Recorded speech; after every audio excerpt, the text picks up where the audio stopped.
사람이 가장 좋아하는 것이 무엇일까요? 아마 복을 사람들이 가장 좋아하지 않을까 이렇게 생각합니다.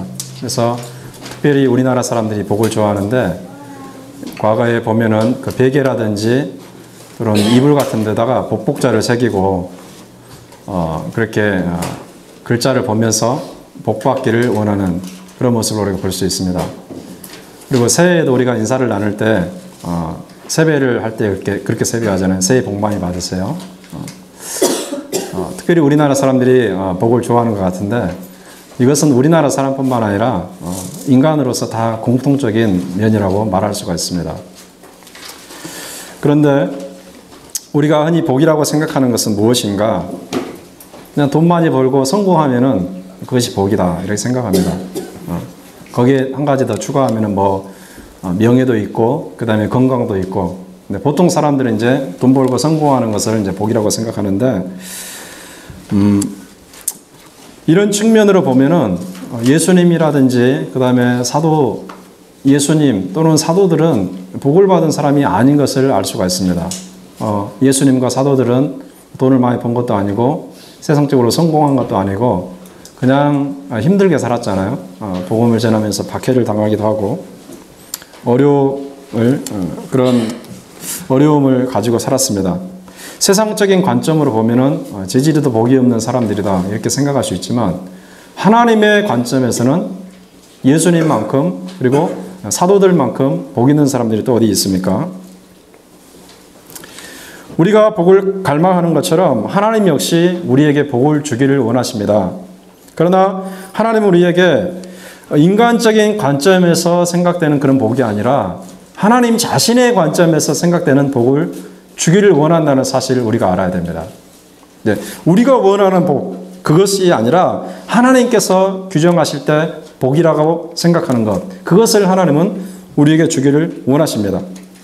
그리고 그러한 복을 받아야지 그 사람이 진정으로 복 있는 인생이다 이렇게 말할 수가 있습니다. 그러면 우리 하나님께서 우리에게 주고자 하시는 최대의 복은 무엇인가? 우리가 상상으로 생각할 수 있는 것이 아니고요. 성경에 이렇게 나와 있습니다.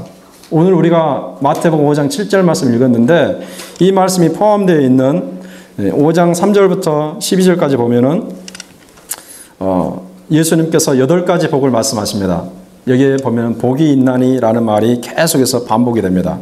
그래서 이 부분을 팔복이라, 8가지 복이라 이렇게 말하죠. 심령이 가난한 것, 애통하는 것, 온유하는 것, 의에 줄이고 목마른 것, 긍휼히 여기는 것, 마음이 청결한 것, 화평케 하는 것, 그리고 의를 위해서 핍박을 받는 것.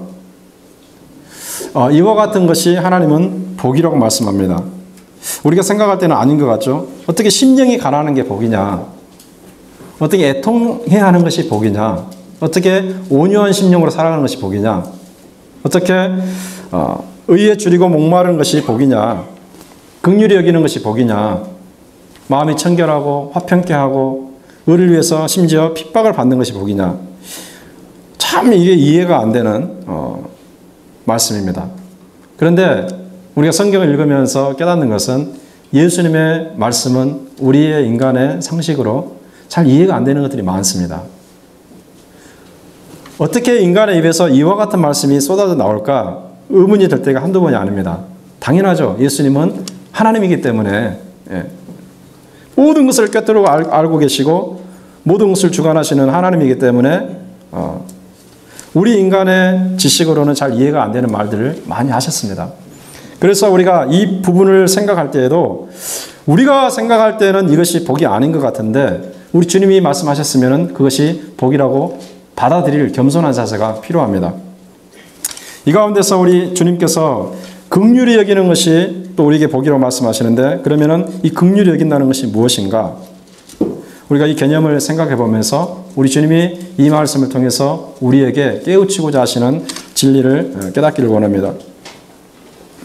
이 긍휼히 여긴다는 것은요, 어떤 개념을 가지고 있냐면은 인자한 그런 자세, 자비로운 자세, 그 다음에 인애가 있는 자세, 사랑이 있는 자세, 민망히 여기고 불쌍히 여기는 자세, 이런 것들을 포괄하는 개념입니다.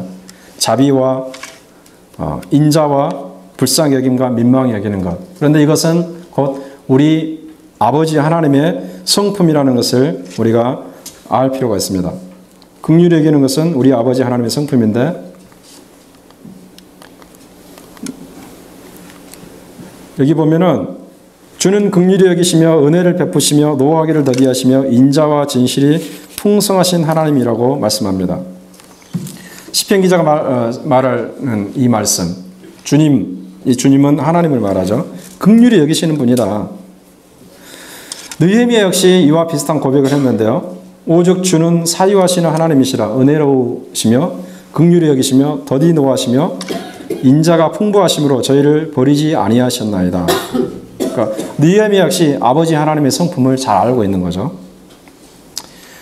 하나님께서는 우상 숭배의 악행으로 인해서 심판을 앞두었던 유대 백성들에게 자신이 긍휼히 여기는 분이라고 말씀합니다. 그래서 심판을 당장 행하지 않을 것을 말씀하는데 이렇게 말씀하시죠. 여호와께서 가라사대 배역한 이스라엘아 돌아오라. 나의 노한 얼굴을 너희에게로 향하지 아니하리니 나는 긍휼히 여기는 긍휼이 있는 자라. 노를 한없이 품지 아니하느니라. 여호와의 말이니라. 네. 하나님께서는 긍휼이 많은 분이기 때문에 유다가 당장 심판받는 것을 원치 않는다는 거죠. 그들이 자신들의 죄를 깨닫고 돌아가기를 원한다는 사실입니다. 범죄한 즉시 그들을 처치하는 것이 아니라 범죄했다면 하나님의 말씀을 통해서 깨닫고 뉘우치고 하나님께 돌아오기를, 그리고 돌아오면은 하나님께서 회복시켜 주기를 원한다는 사실을 여기서 말씀하고 있습니다. 하나님은 긍휼히 여기는 분입니다. 긍휼이 많으신 분입니다. 그래서 하나님의 이와 같은 성품을 잘 알았던 성도들은 힘들고 어려운 상황에서 또 죄를 지었던 상황에서 아버지 하나님의 긍휼을 구한 것을 우리 성경을 통해서 볼 수 있는데 이렇게 기도합니다. 주여 나는 외롭고 괴롭사오니 내게 돌이켜서 나를 긍휼히 여기소서. 외로운 상황에서, 괴로운 상황에서, 아무도 나를 돕지 않는다고 여겨지는 상황에서 아버지 하나님의 긍휼을 구하는 기도를 하고 있습니다. 또 어떤 시편 기자는 이렇게 말합니다. 여호와여 내 고통을 인하여 나를 긍휼히 여기소서. 내가 근심으로 눈과 혼과 몸이 쇠하였나이다. 너무나 고통스러운 가운데 아버지 하나님께서 긍휼히 여겨주지 아니하시면 소망이 없다고 판단을 하는 것입니다. 우리는 고통이 클수록 하나님의 긍휼을 구할 필요가 있습니다. 어떤 사람들은 그러잖아요. 고통이 심해지면 심해질수록 하나님께 등을 돌리는 사람들이 있습니다. 힘든 일이 반복해서 일어나면 일어날수록 하나님에 대해서 실망하고 하나님을 멀리 떠나는 사람들이 있습니다. 그것은 여전히 하나님과 어떤 관계가 맺어지지 않았다는 증거입니다. 마음이 강팍해지는 거죠. 반면에 하나님의 영이 있는 사람들은 힘들고 어려운 일이 발생하면 발생할수록 더 하나님께 가까이 나아갑니다. 더 하나님의 은혜를 구하고 하나님의 긍휼을 구하게 되어 있습니다. 왜? 그 안에 하나님의 영이 있기 때문에 그런 것입니다. 심지어 어떤 사람들은 범죄했을 때에도 하나님 앞에 긍휼을 구한 것을 알 수 있는데 여기 보면은 여호와의 나를 긍휼히 여기소서. 내가 주께 범죄하였사오니 내 영혼을 고치소서. 하나님이여 주의 인자를 쫓아 나를 긍휼히 여기시며 주의 많은 자비를 쫓아 내 죄의 과를 도말하소서. 하나님께 범죄했습니다. 율법에 비추어서 범죄했고 선지자들도 그것을 지적합니다. 그 상황에서 낭망하지 않고 하나님의 긍휼을 구하는 것입니다. 하나님, 내가 잘못했습니다. 내가 이렇게 악행을 했습니다. 주님, 그러나 나를 긍휼히 여기시고 내 죄가를 도말하시고 나를 회복시켜 주시옵소서. 이렇게 하나님의 긍휼에 의지하여서 용서와 회복을 구하는 사람이 하나님의 백성이다. 이렇게 말하는 것입니다. 예수님 역시 성부 하나님과 동일한 성품을 가지고 있습니다. 삼위일체 하나님으로서 예수님 역시 성부 하나님과 똑같은 긍휼의 마음을 가지고 있습니다. 한 번은 예수님께서 벳세다 들녘에 계실 때에 수많은 사람들이 예수님의 말씀 듣기 위해서 나왔습니다. 그런데 예수님이 그들의 얼굴을 보고 또 그들의 심령을 보니까 그들이 어떻게 판단이 되냐면 마치 목자 없는 양같이 유리하는 양들로 판단이 됩니다. 목자를 잃어버리고 이리저리 뿔뿔이 흩어져서 사망을 향해서 방황하는 그런 양들처럼 생각이 됩니다. 그런 마음에 예수님 그들을 불쌍히 여기셔서 이런저런 말씀으로 가르쳤다는 기록이 성경에 있습니다. 그러니까 그들의 영혼을 불쌍히 여기는 마음, 이것이 바로 긍휼히 여기는 마음이죠. 즉 목자 없는 양과 같은 그 방황하는 처지에 있는 양들을 불쌍히 여기는 마음으로 예수님께서 수많은 말씀을 가르치신 것입니다. 또 다른 사건을 보니까 예수님께서 전도사역 초기에 어떤 일을 경험하셨는데 한 사람이 예수님께 와서 그렇게 구합니다. 주께서 원하시면 저를 깨끗게 하실 수 있습니다. 그런데 그 사람은 어떤 사람이었냐면요. 문둥병을 가지고 있는 사람이었어요. 문둥병을 가지고 있어서 보통 사람과 다른 정말 비참한 삶을 살고 있는 사람인데 이 사람은 규정상, 즉 율법 규정상 마을 안에 들어올 수가 없습니다. 그럼에도 불구하고 절박한 심정으로 예수님께 찾아 나와서 무릎을 꿇었어요. 마을 밖에 숨어서 살아야 하는 존재인데 예수님께 치유를 구하기 위해서 치욕을 무릅쓰고 목숨을 무릅쓰고 주님께 나왔습니다. 그런 사람의 그 영적인 상태와 그 신체적인 비참함을 보시고 예수님께서 어떻게 생각하셨냐면 그를 불쌍히 여기셨다라고 기록이 됩니다. 그를 불쌍히 여기셨다. 그러니까 불쌍히 여기는 마음, 긍휼히 여기는 마음으로 예수님께서 그를 치유하시는 것입니다. 아까 사건은 영혼을 긍휼히 여기는 마음으로 말씀을 가르치는 것이고 지금 사건은 그 사람을 불쌍히 여기는 마음, 긍휼히 여기는 마음으로 그를 치유해 주시는 것입니다. 이 불쌍히 여기는 마음은 그 사람의 처지를 자기의 처지와 같이 생각하는 이신전심의 마음의 상태라고 말할 수가 있습니다. 그래서 이 사람이 예수님의 긍휼히 여기는 그 은혜를 통해서 문둥병에서 깨끗하게 노임을 받는 그 은혜를 받게 됩니다. 이와 같은 이 긍휼히 여기는 것은 우리 하나님의 성품이고 예수님의 성품인데 그것을 우리 주님께서 우리에게도 요구하신다는 거죠. 그러면은 우리가 어떠한 사람들을 긍휼히 여겨야 될 것인가? 한 세 가지 정도를 제가 생각해 보고자 하는데요. 첫 번째는요, 이 비참한 상태에 있는 사람들입니다. 고통을 당하는 사람들입니다. 실제적인 도움이 필요로 하는 사람들입니다. 이런 사람들을 하나님 우리가 긍휼히 여기를 원하고 계십니다. 구약 성경에 보면은 하나님께서 반복적으로 하시는 말씀이 있어요. 그것은 무슨 말이냐면은 나그네와 고아와 과부를 보살피라는 말씀입니다. 나그네와 고아와 과부를 불쌍히 여기고 보살피라. 이스라엘 역시 과거 애굽 땅에 있을 때는 나그네와 같은 삶을 살았습니다. 이제는 과거의 자기들의 처지를 생각하면서 이 나그네들을 돌보라는 거죠. 과거 애굽 땅에 있을 때 이들은 아버지가 없이 남편이 없이 마치 고아처럼 과부처럼 그렇게 지냈습니다. 이제는 가나안 땅에 들어와서 하나님의 돌보심을 받고 하나님이 아버지이시고 하나님이 남편이시고 이런 은혜를 받고 있으니까 고아와 과부와 나그네 같은 사람을 돌보라고 말씀하십니다. 특별히 이 말씀하시면서 주신 그 구체적인 지침이 하나 있는데 뭐냐면요. 농사를 짓는데 이건 농사는 우리 식으로 표현하면 경제적인 활동이잖아요. 농사를 짓고 있는데 수확의 시기가 다가옵니다. 그런데 수확을 할 때에 한 모퉁이에 있는 것은 베지 말고 남겨두라고 합니다. 이래서 1000평의 밭에서 수확을 하는데 한 950평까지만 수확을 하고 한 50평 정도는 남겨둬라. 왜 남겨두느냐? 먹을 것 없는 고아와 과부와 나그네가 먹고 살아야 되지 않느냐? 이런 것입니다. 그리고 또 수확을 할 때에 이삭이 많이 떨어집니다. 바닥에. 이삭이 떨어지면은 그 아깝다고 주워서 그 탈고 갈 것이 아니라 그대로 내버려 두라는 겁니다. 왜 내버려 둡니까? 가난한 사람들이 와서 주워가니까. 그래서 이스라엘 사회에서는요, 모퉁이에 남아있는 거 가져가는 거 도둑질이 아니었고, 땅에 떨어진 거 가져가는 거 도둑질이 아니었습니다. 하나님께서 명령하신 것입니다. 누구를 위해서? 비참한 상태에 있는 사람을 위해서. 바로 그와 같은 사람을 살피는 것이 긍휼히 여기는 것이다. 그리고 이것이 참된 경건이다. 야고보가 이렇게 말합니다. 우리 한번 같이 읽어보겠습니다. 시작. 하나님 아버지 앞에서 정결하고 더러움이 없는 경건은 그 고아와 과부를 그 환난 중에 돌아보고 또 자기를 지켜 세속에 물들지 아니하는 것이다. 아멘. 강자의 배려와 도움이 없이는 설 수 없는 사람들을 돌보고 불쌍히 여기는 것. 이것이 곧 하나님이 우리에게 원하시는 경건의 한 측면이다. 이렇게 말씀하십니다. 이 비참한 상태에 있는 사람을 돌봐야 된다는 사실을 하나님이 강조하기 위해서 우리에게 드신 예가 있는데 예수님께서 사마리아인의 비유를 말씀해 주셨습니다. 한 사람이 예루살렘에서 여리고로 내려가는 중에 있었습니다. 그런데 내려가다가 여러분 잘 아시는 것처럼 강도를 만나죠. 강도를 만나서 있는 거 다 뺏기고 그다음에 흠씬 두들겨 맞아가지고 피를 흘리면서 쓰러져 있었습니다. 그런데 길 가던 사람들이 그를 보고서 다 외면하고 맙니다. 그런데 한 사람이 그 앞에 서게 되죠. 어떤 사람입니까? 사마리아 사람이었어요.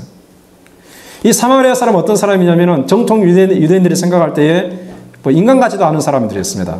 상종하지 않는 사람들이었습니다. 인간 취급을 받지 않은 이 사마리아 사람이 길에 쓰러져서 피를 흘리고 있는 이 강도 만난 자를 살피고 주막에 데려다주고 치료해주고 자기 돈을 내서까지 그 사람을 회복시키는 것을 예수님이 말씀하셨습니다. 바로 이것이 긍휼히 여기는 마음이 아니냐. 그리고 너희들도 바로 이와 같이 하라 예수님께서 말씀하셨어요. 우리 예수 그리스도를 믿는 모든 사람들에게 긍휼히 여기는 마음, 바로 그 긍휼히 여기는 마음으로 선행을 할 것을 우리 주님께서 말씀하시는 것입니다. 우리 주변에도 많은 사람들이 있고 또 어떤 사람들은 그 중에서 우리의 긍휼히 여김을 받아야 될 사람들이 있습니다.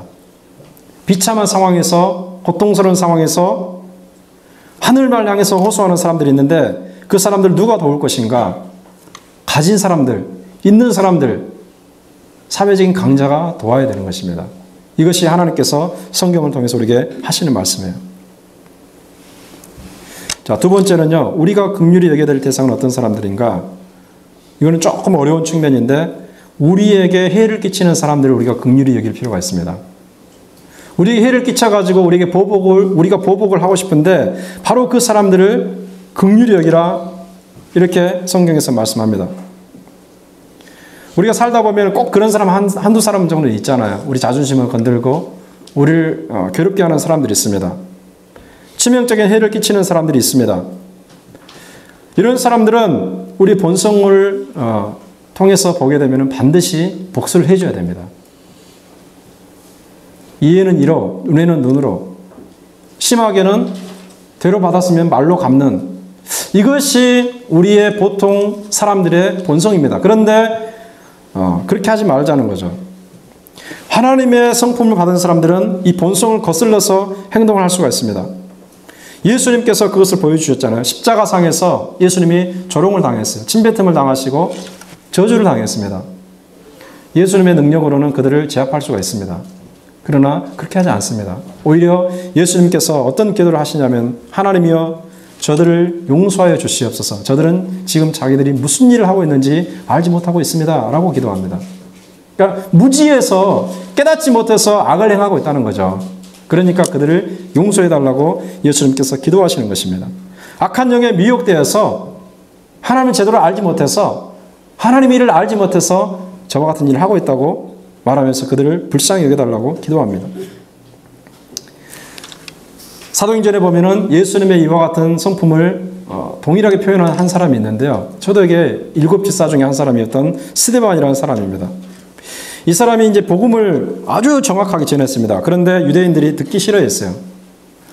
복음의 말씀을 전하는데 듣기 싫어합니다. 하나님의 백성이라고 하는 유대인들이. 그래서 유대인들이 그를 밖으로 끌어내가지고 돌로 쳐서 죽이는 장면이 사도행전 7장에 기록이 되어 있는데 돌에 맞아 죽어가면서 스데반이 했던 기도가 무엇인가? 주여 저들의 죄를 저들에게 돌리지 마옵소서. 예수님과 똑같은 기도를 하는 것입니다. 맞아서 죽어가면서까지 그들을 용서해달라는 기도를 하고 있습니다. 자기를 죽이는 사람들을 긍휼히 여기는 마음 없이는 이런 기도가 될 수가 없습니다. 옹색한 마음이 아니죠. 좁은 마음이 아니죠. 본성을 따르는 마음이 아니죠. 자기를 죽이고자 하는 사람을 긍휼히 여길 수 있는 하나님의 영을, 하나님의 눈을 가지고 있기 때문에 이런 것이 가능한 것입니다. 이것은 하나님을 잘 아는 강자만이 할 수 있는 유일한 태도라고 말할 수가 있습니다. 세 번째로는요, 우리가 긍휼히 여겨야 될 대상은 어떤 사람들인가? 복음을 알지 못하는 사람들입니다. 예수님을 알지 못하는 사람들을 우리가 긍휼히 여겨야 됩니다. 이 사람들을 그냥 인간적인 관점에서만 보면은 뭐 특별히 이 사람들이 뭐 비참한 상황이 있다고 말할 수가 없어요. 그렇잖아요, 여러분. 예수 안 믿는 사람도 세상적으로 크게 성공한 사람이 엄청나게 많잖아요. 뭐 큰 기업을 이루고 그룹을 이루고 뭐 넉넉하게 살아가고 또 공부도 잘하고 세상에서 출세하고 예수 믿었다고 해서 뭐 그런 자리에 오르는 것도 아니고 예수 안 믿었다고 해서 그런 자리에 못 오르는 것도 아니고 인간적인 관점으로만 보면은 그 사람들은 비참한 사람이 아닙니다. 우리가 똑같거나 어쩌면 어떤 면에서 우리보다 더 나은 면이 많이 있는 사람들입니다. 그런데 영적인 관점으로 보면요, 그 사람들은 멸망길을 향해서 달려가는 사람들이에요. 마치 브레이크가 고장난 차가 천길 낭떠러지를 향해서 달려가는 것처럼 이 사람들은 지옥을 향해서 가는 사람들입니다. 왜 그렇습니까? 예수가 없어요. 복음이 없어요. 하나님의 생명이 없어요. 그러니까 하나님의 영을 가진 사람들은 영적인 눈으로 그들을 판단할 때에 그들을 불쌍히 여길 수 있는 마음이 드는 것입니다. 불쌍히 여기는 마음, 긍휼히 여기는 마음에서 뭐가 나오느냐? 그들에게 복음을 전하게 되는 거예요. 예수님을 소개하게 되는 거예요. 내가 만난 예수, 내가 체험한 하나님을 증거하게 되어 있습니다. 우리도 과거에는 그런 사람이 아니었습니까? 그렇잖아요. 우리도 과거에는 복음을 알지 못하고 진리를 알지 못하고 그렇게 악을 행하면서 멸망을 향해서 달려가던 그런 삶을 살았습니다. 그런데 어느 날 우리 예수님께서 복음을 통해서 우리를 건져주시고 우리에게 하나님의 생명을 주시고 천국 소망을 주셨잖아요. 그 사실을 안다면 복음을 알지 못하는 사람들을 긍휼히 여기고 불쌍히 여기는 가운데 복음을 전할 수밖에 없는 것입니다. 바로 이것이 하나님께서 주신 마음이에요. 긍휼히 여기는 마음이에요. 여러분, 생명이 없는 사람에 대해서 우리가 어떤 태도를 보입니까? 과거에 어거스틴이 이런 말을 했습니다. 어거스틴이 이런 말을 했습니다. 생명이 떠난 죽은 자를 앞에 두고 통곡한다면, 이 장례식을 지금 염두에 두고 하는 말이에요. 장례식장에서 생명이 떠난 이 죽은 자를 앞에 두고 통곡한다면 하나님의 생명이 없이 지옥길로 달려가는 자를 눈앞에 두고 어찌 통곡하지 않겠는가?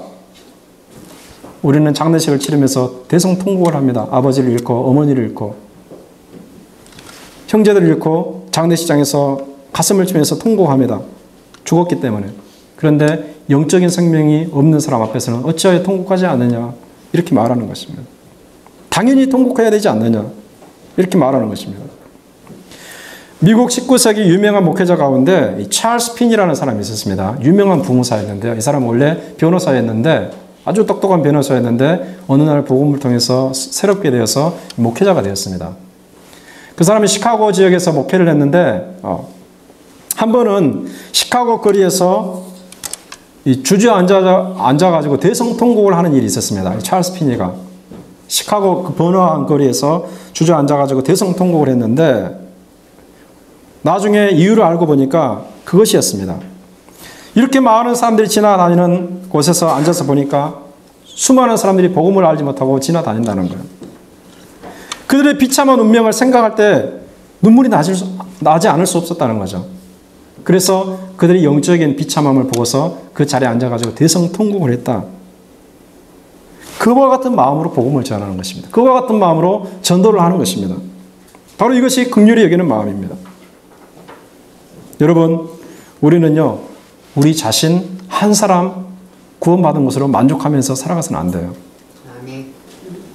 나 구원받았으니까 뭐 괜찮지. 당연히 괜찮죠. 구원받았으니까. 그런데 내가 구원받았다면은 이 구원이 얼마나 중요한 것인지 알고 이것이 얼마나 소중한 것인지 알고 이것이 얼마나 생명과도 바꿀 수 없는 것임을 우리가 안다면 정말 내가 사랑하는 사람들에게 복음을 전해야 되지 않겠습니까? 배우자에게 복음을 전해야 되는 것입니다. 여러분, 배우자 중에서 외짝 신앙들이 많잖아요. 배우자에게 복음을 전해야 돼요. 부모님에게 복음을 전해야 돼요. 형제들에게 복음을 전해야 돼요. 가장 가까운 사람들에게 복음을 전하는 것입니다. 친척에게. 우리 예수님께서 선교의 방법을 말씀하시면서 예루살렘과 온 유대와 사마리아와 땅끝까지라고 말씀하셨어요. 가장 먼저 무엇입니까? 예루살렘입니다. 이것은 무엇인가? 가장 가까운 곳에 있는 사람들에게 먼저 복음을 전하는 거예요.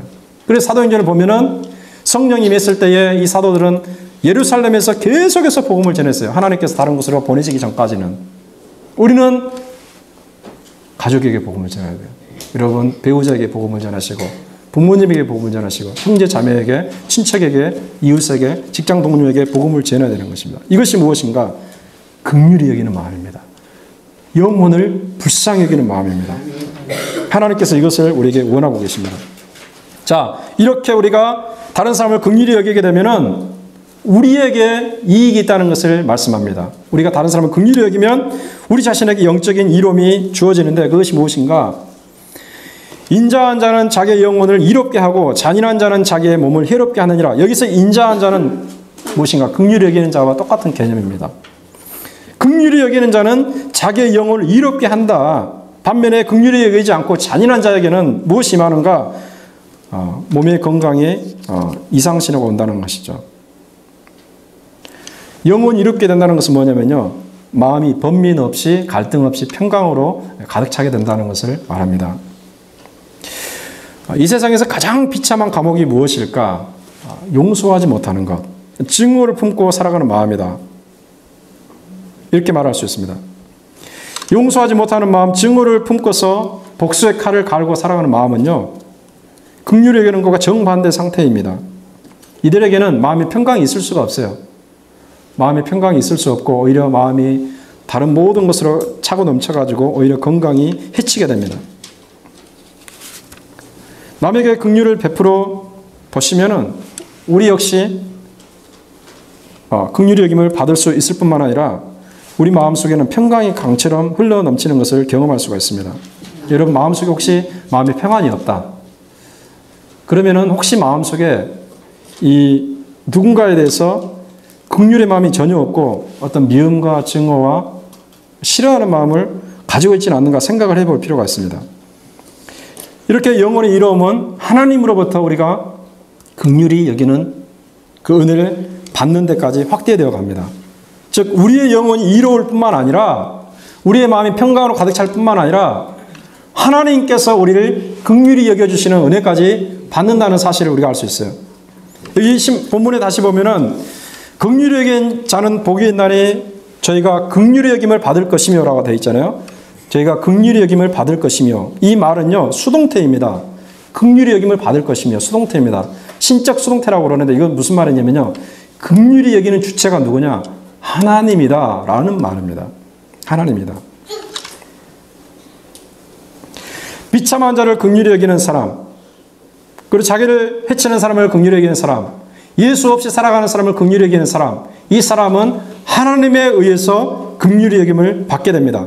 그리고 여기에 시제는 현재 진행형으로서 계속해서 긍휼히 여김을 받게 된다는 것을 말합니다. 내가 비참한 상태에 떨어졌을 때 하나님의 도움이 절대적으로 필요할 때에 다른 사람을 긍휼히 여기는 사람이 바로 하나님의 도우심을 받는다고 여기서 말씀하고 있습니다. 우리가 다시 처음으로 돌아가서 가장 큰 복이 무엇인가? 하나님의 긍휼하심을 받는 것입니다. 네. 하나님으로부터 불쌍히 여김을 받는 것처럼 우리 인간에게 더 큰 복은 없습니다, 여러분. 반면에 우리가 하나님으로부터 불쌍히 여김을 받지 못한다면, 하나님의 긍휼히 여김을 받지 못한다면 그것만큼 비참하고 저주스러운 일이 없는 것입니다. 그 사람은 영적 생활이 끝장이라고 말할 수가 있어요. 하나님의 긍휼을 받지 못하는 사람은 왜 영적 생활이 끝장일까요, 여러분? 마음이 강팍해지거든요. 마음이 완악해지거든요. 절대로 하나님을 찾지 않게 되거든요. 하나님의 뜻과는 정반대의 삶을 살아가기 때문에 하나님의 긍휼의 여김을 받지 않는 사람은 영적 생활이 끝장이라고 말할 수 있는 것입니다. 아무리 우리가 열정적으로 우리가 아무리 헌신적으로 일을 해도 하나님께서 불쌍히 여겨주지 않으시면 아무 소용이 없어요. 그래서 우리가 때때로 우리는 하나님께요, 하나님 나를 불쌍히 여겨주시옵소서 그런 기도를 해야 돼요. 우리가 하나님의 긍휼의 여기심을 받아야 됩니다. 이것만이 우리에게 유일한 소망입니다. 그리고 이런 사람에게 하나님의 은혜가 임한다는 사실을 우리가 현실적으로 좀 체험을 해봤으면 좋겠습니다.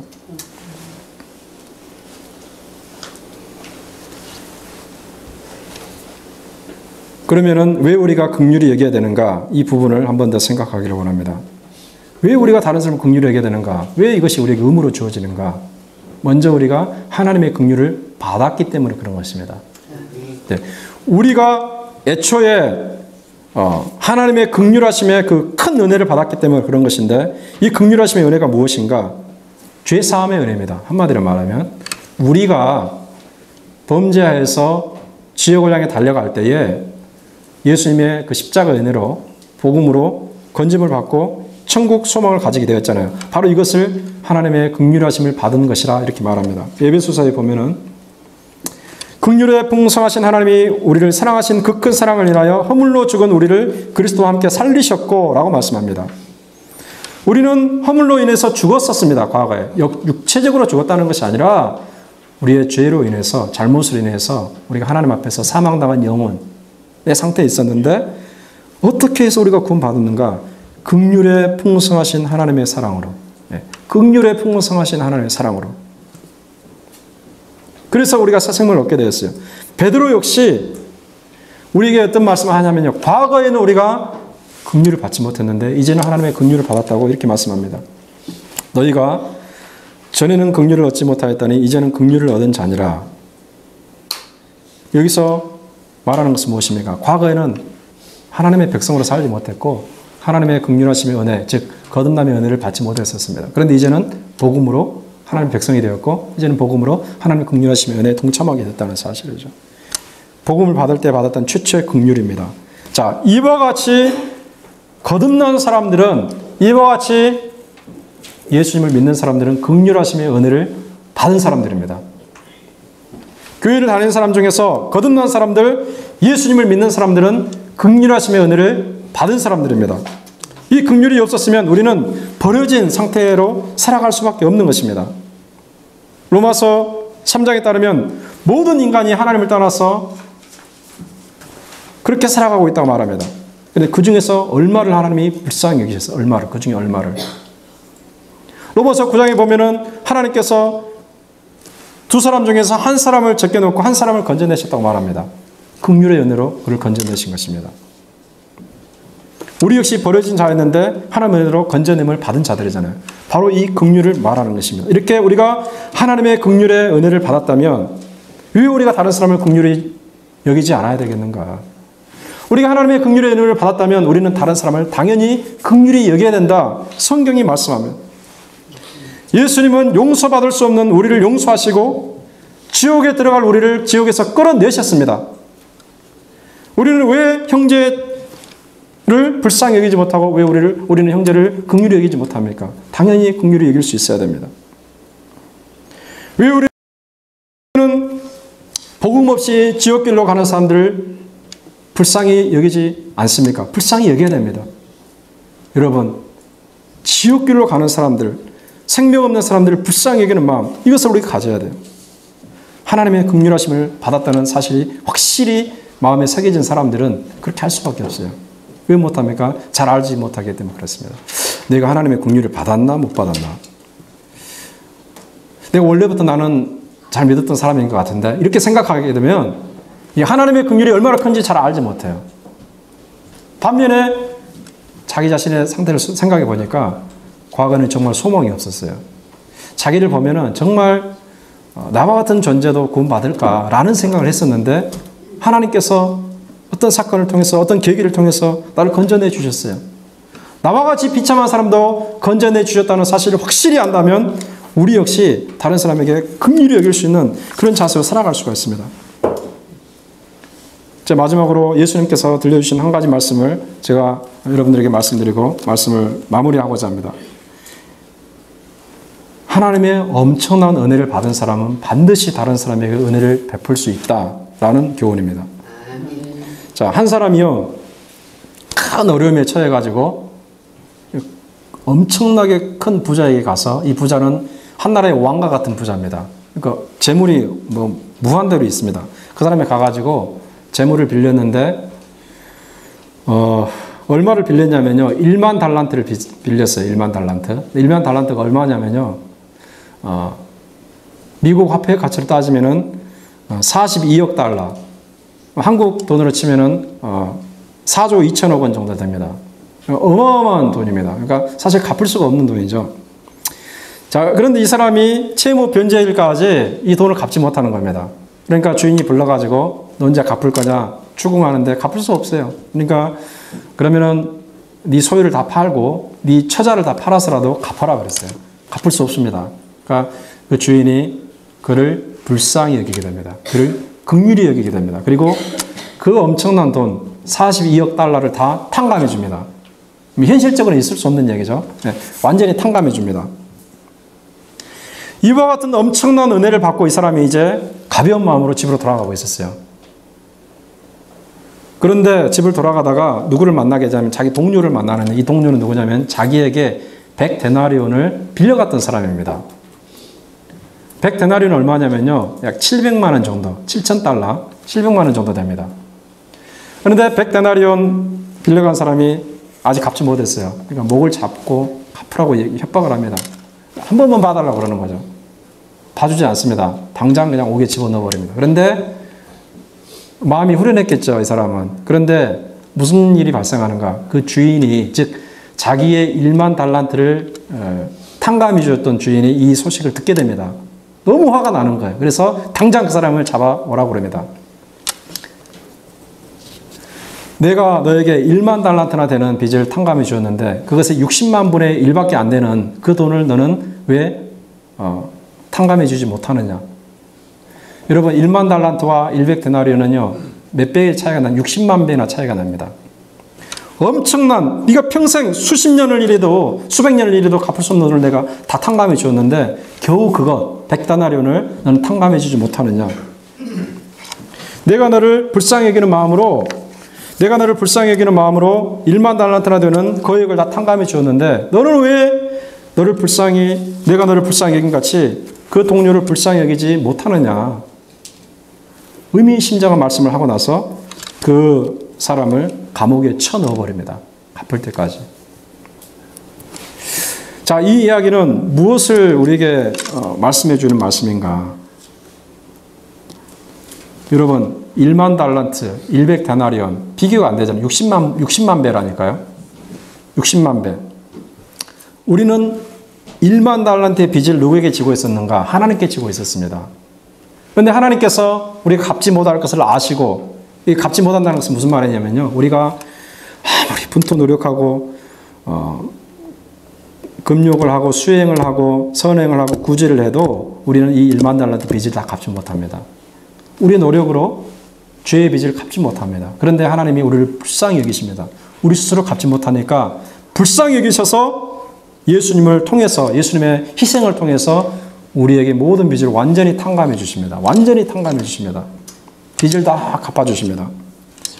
이것이 바로 우리가 1만 달란트를 탕감받았다는 의미가 되는 것입니다. 그런데 우리는 어떻게 행동하고 있습니까? 우리에게 조금 잘못한 사람들, 우리에게 조금 빚진 사람들 목을 잡고서 갚아내라고 끝까지 오게 되잖아요. 바로 이 사람 같은 모습을 가지고 있는 것입니다. 하나님이 우리를 불쌍히 여겼다면, 그래서 우리를 탕감해 줬다면 우리 역시 동료를 불쌍히 여겨서 탕감해 주는 것이 맞지 않느냐? 당연히 맞죠. 예수님 그렇게 말씀하시는 거예요. 불쌍히 여길 줄 모르는 사람들은, 긍휼히 여길 줄 모르는 사람들은 하나님에게 얼마나 큰 것을 받았는지 모르는 사람들입니다. 결국 하나님으로부터 긍휼의 여김을 받지 못하는 처지에 이르게 됩니다. 우리 한번 같이 읽어보겠습니다. 시작. 긍휼히 행하지 아니하는 자에게는 긍휼 없는 심판이 있으리라. 아멘. 굉장히 의미심장한 말씀이지 않습니까? 긍휼을 행하지 아니하는 자에게는 긍휼 없는 심판이 있으리라. 하나님께서 우리가 한 대로 해주신다는 것을 말합니다. 결코 용서받을 수 없었지만 하나님께서 긍휼히 여겨서 자녀로 삼았다는 사실을 아는 사람은, 그리고 하나님께서 그 일을 하기 위해서 얼마나 큰 희생을 치렀는지 아는 사람은 어떻게 행동하겠습니까? 우리 역시 긍휼히 여기는 삶을 살아가게 되어 있습니다. 죄인된 우리에게 쏟아 부어야 할 진노를 아무런 죄도 없는 예수님에게 대신 쏟아 부으시고 원수된 우리를 감싸 안으셨다는 사실을 아는 사람은 어떻게 행동하겠습니까? 우리 역시 긍휼히 여길 수 있는 마음을 가지게 됩니다.